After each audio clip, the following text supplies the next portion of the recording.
My friend asked me to be her surrogate after her struggles with infertility, then changed her mind at 8 months pregnant and told me to give up the baby. So I went nuclear and did this at her baby shower.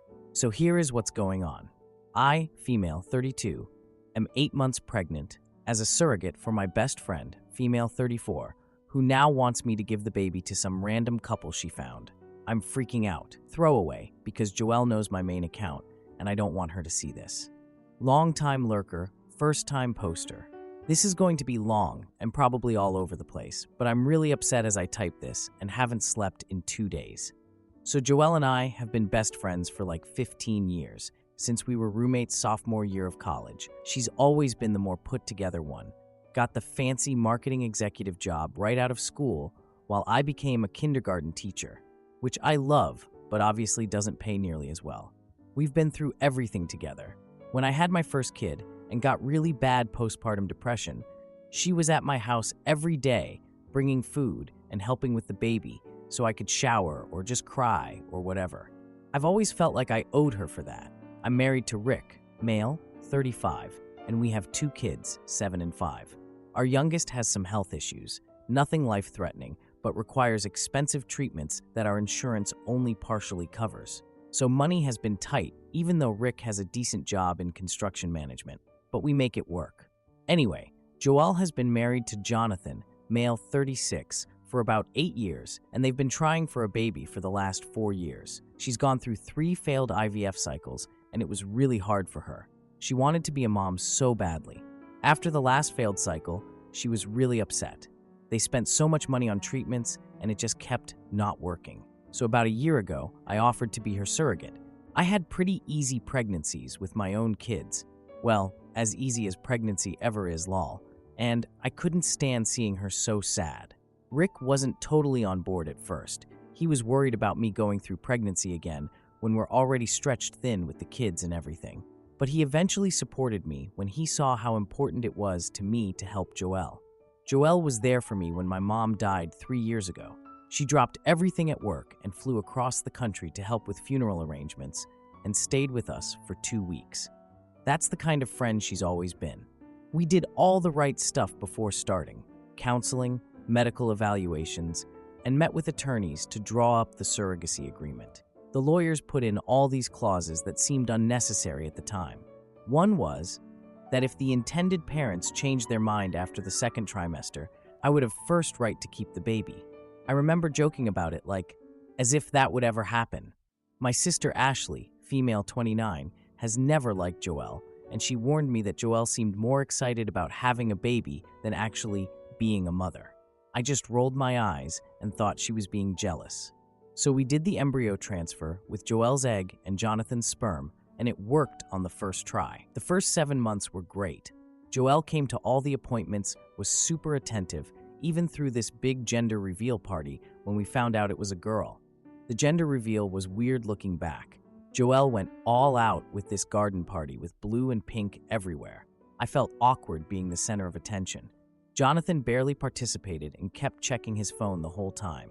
Joelle's mom, Laura, female, 65, kept saying how the baby would finally have the best of everything, which seemed odd. When we saw it was a girl, Joelle screamed with excitement. Jonathan just nodded and smiled, but didn't seem that excited. Joelle announced the baby would be named Victoria Elizabeth after both her grandmothers. I felt weird when Joelle kept saying "my daughter" without acknowledging my role at all. Rick must have noticed because he kept squeezing my hand. Then Joelle gave this whole speech thanking everyone, but didn't mention me until Jonathan whispered something to her. Then she quickly added, "And of course, thanks to Emma, our amazing oven." Some people looked really uncomfortable, and I felt bad, but I pushed it aside because she was just excited. This pregnancy has been harder than my others. Worse morning sickness that lasted well into the 2nd trimester. My mother-in-law has been weird about the whole thing, making comments about how unnatural surrogacy is. And I had to take early maternity leave because my school principal was worried about liability. So that's been hard with our already tight finances. But I was dealing with all of it because I was doing this for my best friend. Then came the 32-week appointment yesterday. Joelle showed up with this woman she introduced as an adoption counselor. I was confused, but tried to stay calm during the ultrasound. After the appointment, Joelle told me something shocking. She said she and Jonathan realized they're not ready for parenthood after 4 years of fertility treatments. And they've found this perfect family who can provide better opportunities and wants me to meet with them as soon as possible to start the adoption process. I was in shock. I asked about the nursery she'd been decorating and all the baby clothes she'd been buying.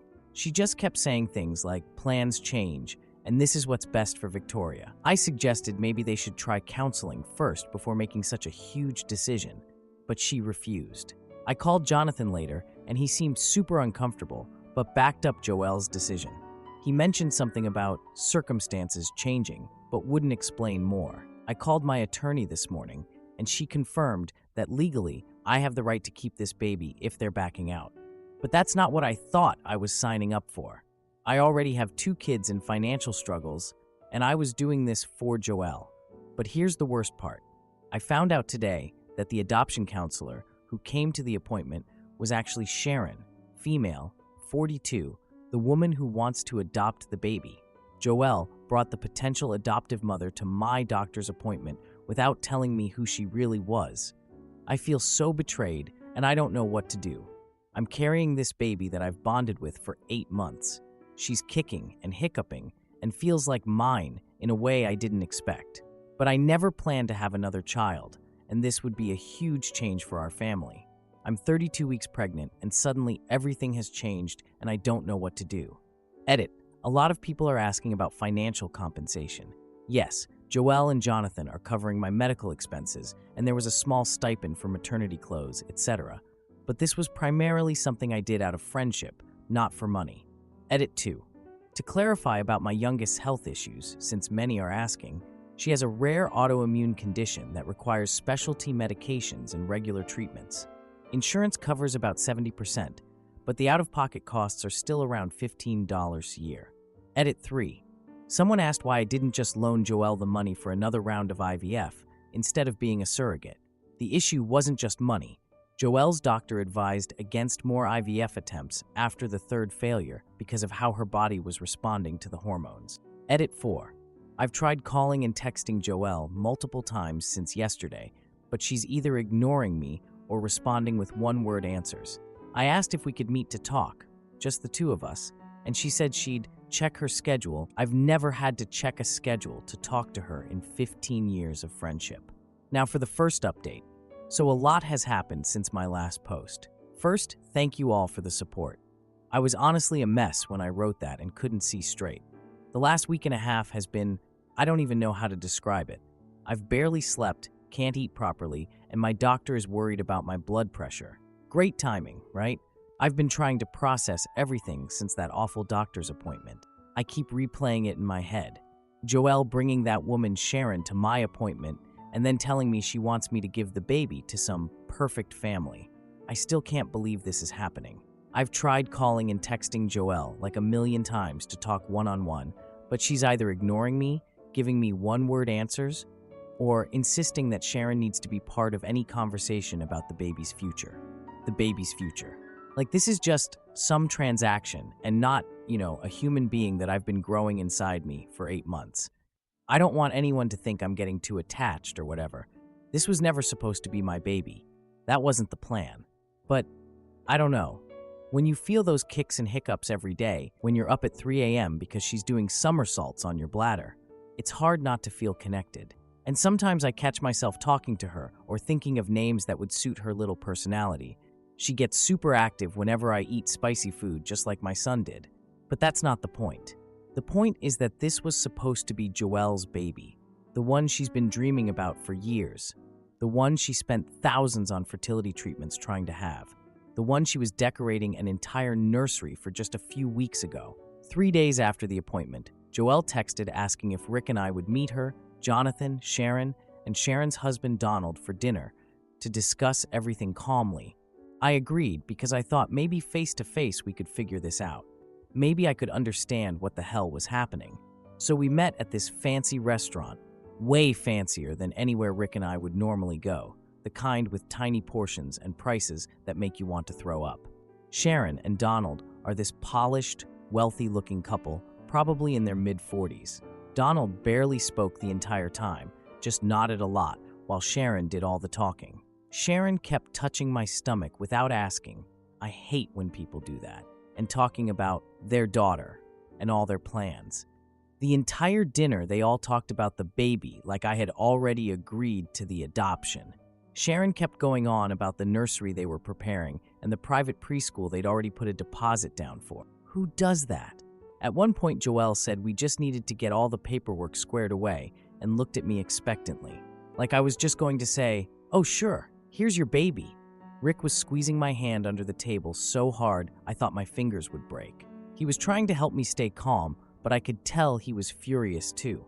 Something weird happened during dinner that really stuck with me. Sharon was talking about her experience with adoption and mentioned working with an agency in Atlanta, but later she said something about their first attempt being through an agency in Boston. It was a small thing, but it made me wonder what else wasn't adding up. Even weirder was how Joelle's mom, Laura, showed up, coincidentally, at the same restaurant. She made this big show of, "Oh, what a surprise," but then sat down and joined us like it was planned all along. And the way Laura and Sharon interacted, it was way too familiar for people who supposedly just met recently. They had all these inside jokes, and Laura kept referencing people that Sharon seemed to know too. I honestly felt like I was taking crazy pills. No one was acknowledging how insane this whole situation is. Last week, my daughter, 7, asked me if the baby in my tummy was still going to be her sister. I had no idea what to say. My son, 5, has been extra clingy lately. I think he can tell something's wrong, even though we've tried to shield the kids from all this mess. Yesterday, he made me a card with a drawing of what I think was supposed to be me, giant circle for the belly lol, that said "Brave Mommy" on it. I literally had to lock myself in the bathroom to cry after that. My kids can tell I'm stressed even though I'm trying so hard to act normal around them. Oh, and my OB told me at my last appointment that my blood pressure is getting concerningly high. She said I need to avoid stress for the remainder of the pregnancy. I almost laughed in her face. Avoid stress. Yeah, sure, let me just do that. But here's where things get really messed up. 2 days ago, Joelle stopped by briefly to drop off some prenatal vitamins she'd ordered for me, which felt bizarre given everything. She was acting super jumpy and got a work emergency call about 10 minutes after arriving.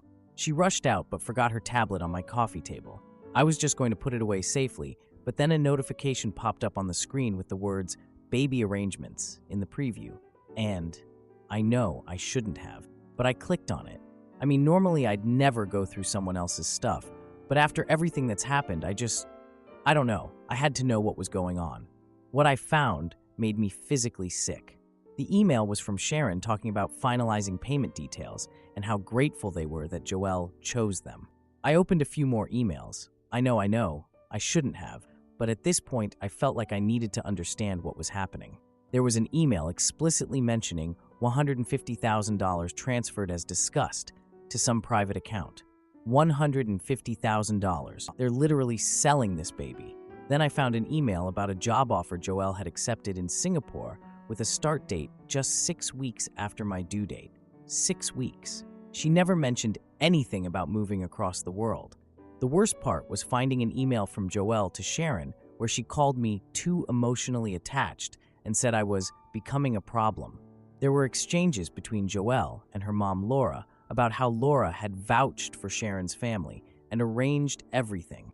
I took photos of all the important emails with my phone as evidence, then carefully put the tablet back exactly where it was. I felt like I was going to throw up the entire time. I called my attorney as soon as I could, and she confirmed what I suspected.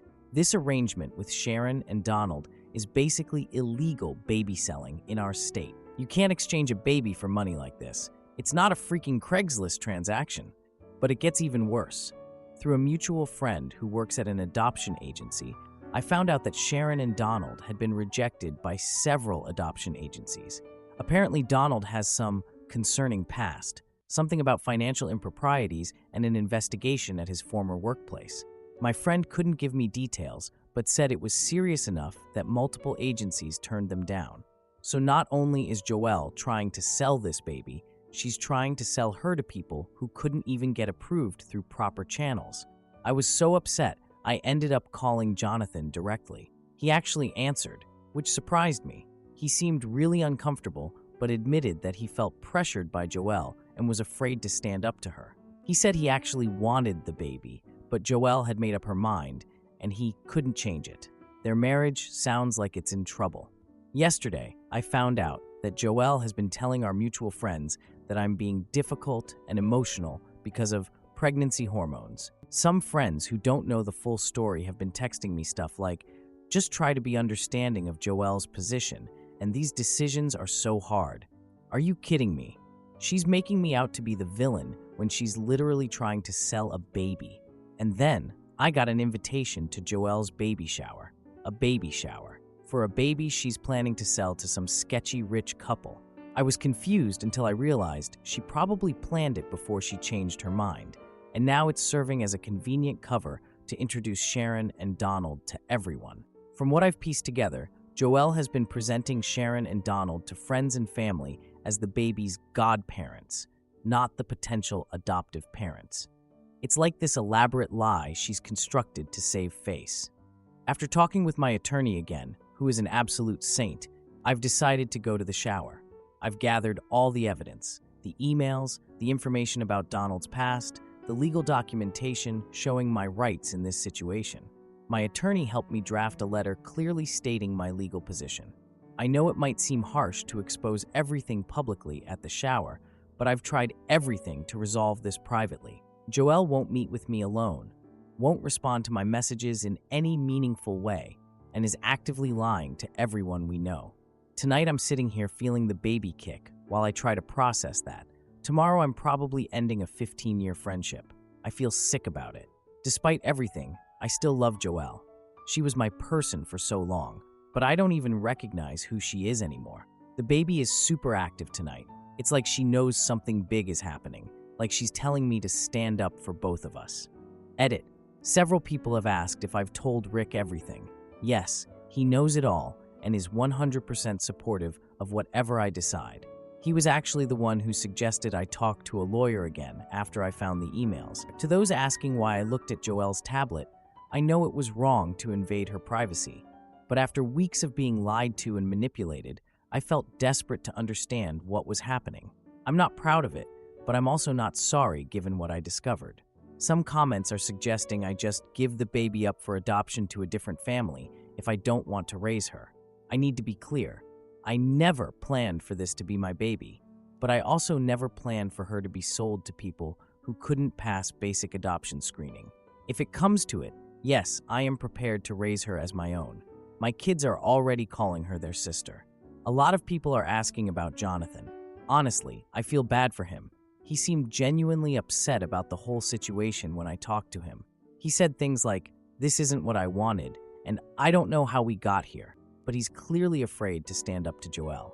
The shower is tomorrow at Joelle's mother's house. Apparently it's going to be this huge event with like 40 people.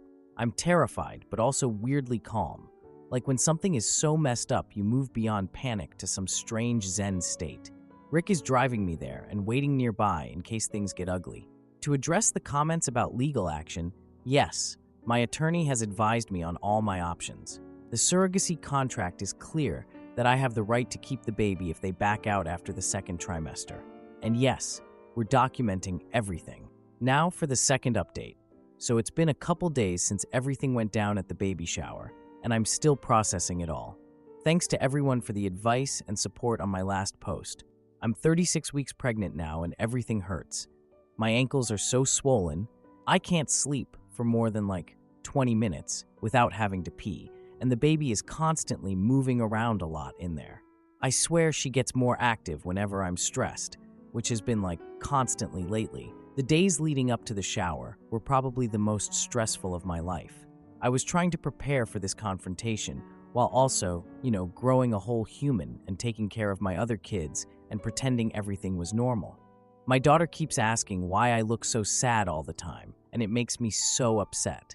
She actually made me this little card the morning of the shower that said, "Brave Mommy," on it with a stick figure drawing of me with this giant circle belly. I literally had to lock myself in the bathroom to cry after that. Kids just know stuff, I spent those days gathering all the evidence, screenshots of the emails from Joelle's tablet, info about Sharon and Donald being rejected by adoption agencies, the legal documentation from my surrogacy contract. My lawyer helped me draft this very clear letter explaining my legal rights in this situation. I made copies of everything. So yesterday was the shower. It was at Joelle's mom Laura's house. Rick dropped me off and waited at a coffee shop nearby in case things got ugly. There were like 40 people there. Tons of Joelle's relatives I'd never even met before. Some mutual friends from college, her coworkers, and like Sharon and Donald's entire social circle, apparently. I immediately felt so out of place. Everyone was dressed really fancy, and I'm there in the only maternity dress that still fits me. Plus, I was the only one there who looked like they were about to give birth, lol. The weirdest part was how Sharon and Donald were just circulating through the party, like they were the expectant parents. They were talking to everyone about their nursery and their plans for the baby, and everyone seemed to know them really well. Like way too well for people who supposedly just entered the picture. Joelle was trying really hard to avoid being alone with me.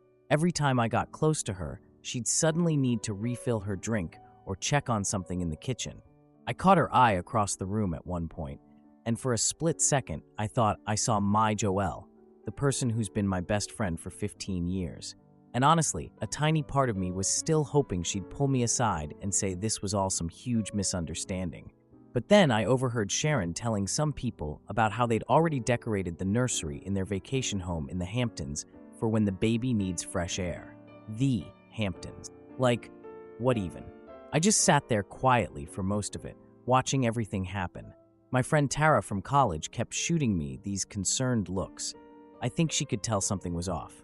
But I just smiled and nodded and pretended everything was fine, like I wasn't sitting there with a folder full of evidence in my purse about to reveal everything to everyone. Then came the gift opening. Joelle was sitting in this decorated chair while Sharon handed her presents. But Sharon was the one oohing and ahhing over everything. At one point, Sharon literally took a gift out of Joelle's hands to get a better look at it. So weird. I waited until Sharon gave her gift. It was this antique silver rattle that apparently had been in Sharon's family for generations. She stood up and gave this whole dramatic speech about family traditions and treasuring this precious baby, and how she couldn't wait to pass down family traditions. That was it. That was my moment. I stood up slowly, which is not easy at 36 weeks pregnant, lol, and made eye contact with Rick, who had just come in and was standing at the back of the room. He nodded at me, and I just felt calm suddenly. Like strangely calm. I thanked everyone for coming to celebrate this baby. Joelle actually looked relieved at first, like she thought I was just making a nice toast or something. Then I started explaining the original surrogacy agreement, how I had agreed to carry this child out of love for my best friend, how Joelle had been trying for a baby for years and I wanted to help her. I could see people's expressions changing as they realized this wasn't going to be a typical shower speech. I explained how a few weeks ago, Joelle suddenly told me she wanted me to give the baby to Sharon and Donald. The room got really quiet. Everyone just stopped talking. Then I pulled out the printed emails showing the financial arrangement. $150,000 transferred as discussed. I passed copies to a few people near me. I played a recording of a conversation where Joelle mentioned her new position in Singapore, that she'd be starting 6 weeks after my due date. Sharon jumped up and tried to interrupt, saying I was hormonal and confused. Seriously. But by then, people were already whispering and looking at the papers. I handed out copies of my attorney's letter confirming my legal right to keep the baby. Joelle tried to say it was all misunderstandings and taken out of context, but her face was bright red. I explained that the surrogacy contract specifically stated that if the intended parents backed out after the second trimester, I had the right to keep the baby. And that's exactly what I intended to do. Laura tried to grab my arm to escort me out, but several people actually stepped between us. One of Joelle's cousins, who I'd always liked, said loudly, "Let her finish." Then I placed a small gift box in front of Joelle. She looked confused, but opened it. Inside was just a copy of the most recent ultrasound photo and a note that said, "She deserved better from you. Goodbye, Joelle." Joelle started sobbing, like the ugly kind of crying where you can't catch your breath.